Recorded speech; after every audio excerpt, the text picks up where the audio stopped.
第44題選擇題，咁佢就話咧，下表咧顯示咗甲國有關國際收支平衡嘅一啲資料啦。咁第一點就話啦，經常帳嘅赤字係400。咁邊啲屬於經常帳嘅咧？物品差距係屬於經常帳啦，服務係啦，海外要素收入係啦，經常轉移係啦。咁所以將呢4個數字加減之後咧，我哋發覺赤字係400嘅，所以第一點係啱嘅。第二點啦，佢就話甲國嘅本地生產總值係少於其本地居民生產總值喎。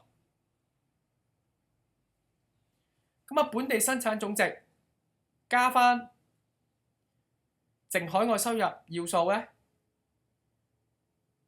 就等於本地居民生產總值啦。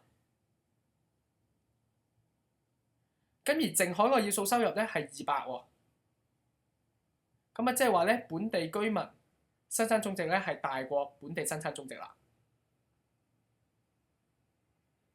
第三點啦，佢就話國際收支平衡嘅盈餘係180啦。